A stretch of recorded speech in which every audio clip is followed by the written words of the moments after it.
naman po ng baha, naglutangan na naman yung mga basura sa ilang bahagi po ng Maynila.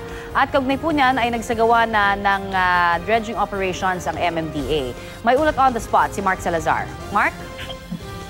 Connie, sabi nga ng MMDA kanina, baha is here to stay. Sabi ng MMDA, ang baha kasi ay problemang hinulma. Ang pinagpatong-patong na problema, una yung engineering problem, yung makikipot nating mga estero at kawalan ng mga easement along the creek. At yung kawalan ng disiplina is pangmali. Yung mga basura at informal settlers sa ating mga estero. At ang kalikasan, hindi naman kasalanan ng tao dahil below sea level talaga ang Metro Manila. Kaya talagang babahain tayo kahit kaunting ulan lamang. Kaya kanina ko sinadya ng MMDA ang isa sa pinaka-binabahang lugar sa Maynila, ang RPAPA. Pinakita ng MMDA Special Operations Team yung problema sa may Paho Bridge na masyadong makipot at mababa ang clearance. Almost impossible ang engineering solution dito, Connie, dahil hindi ito may tataas. Dahil nasa ibabaw naman ng bridge ang LRT. Puno pa ito ng basura coming from Quezon City and Bulacan upstream.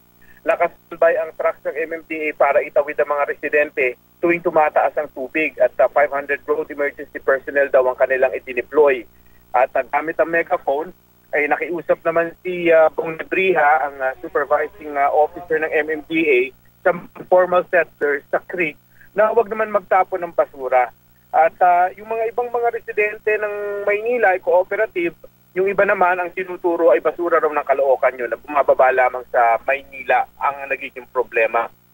Tuwing tumitila ang ulan kanina, Connie, ay sinasamantala ng MMDA para mag-dredging sila ng mga creek na may problema ka na nga sa pagiging makipot at maliit ang clearance. Kaya i-dredging mo na lang para lumalim at makadaloy ang tubig leading to the Abukay Pumping Station.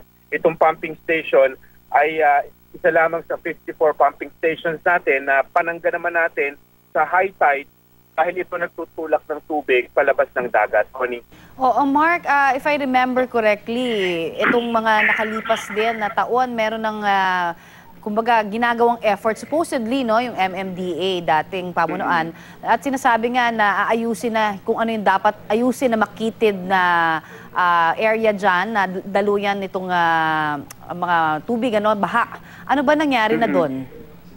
Well, kasi nitong summer namang meron na sila talagang oplan na nililinis nila yung mga creek. Habang summer pa, wala pa yung tubig ulan, ay nagde-dredging na sila. Na-cover din natin yun na naghuhukay sila talaga ng mga creeks at para mapalalim ito in time for the rainy season.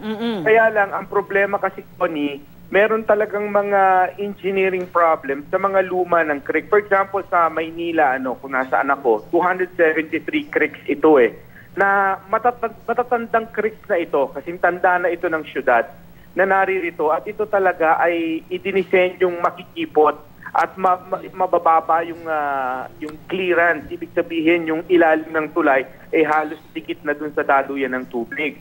So pag tumaas ang tubig, may basura ka pang nakabara, talagang aapaw at aapaw.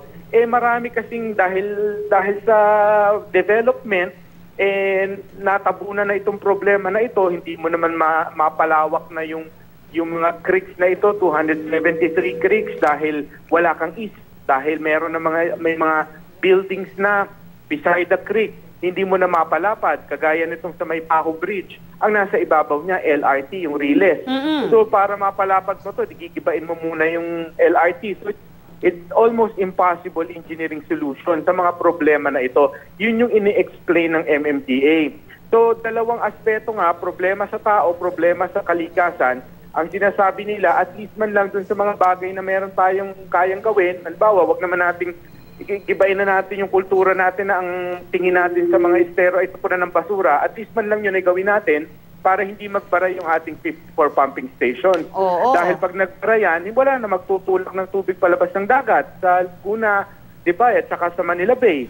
So yung mga bagay na yon, while waiting for a long-term solution, yung engineering solution, kung kaya pa, itong mga creeks na ito ay mapalapad natin, mabigyan natin ng mandated 3 meters easement on both sides ng creek. Yan ang ideal Dapat ang isang creek ay may easement na 3 meters. Isipin mo yon, malawak yun dapat.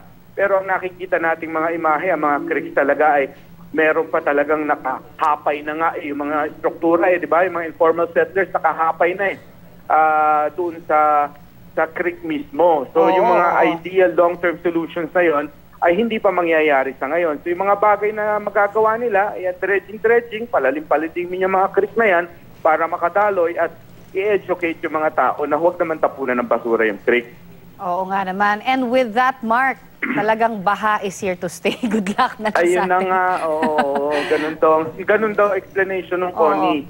Oo nga naman, talagang lahat tayo, we must do our part, sabi nga, hindi pwedeng sila lang, hindi pwedeng yung mga tao lang din. Pwede ko ba i-mention din, isang problema rin, di man problema sa tao, sa kalikasan na hindi na sinasadya. Ang Metro Manila is below sea level. Oo nga So rin. isa pang problema yan, talagang pag nag-high tide, ay ng hapon, pag nag-high tide ng hapon, talagang pahirapan na for our 54 pumping stations para itulak yung tubig palabas ng dagat. So talagang mananatili yung tubig. Napakatagal magpahupa ng baha dahil nga sa below sea level ang Metro Manila. Yun na nga. At with that, Mark, maraming salamat. At hopefully, maging safe na lamang yung ating mga kababayang nakatira dyan sa mga estero. Maraming salamat, Mark Salazar. Okay, thank you.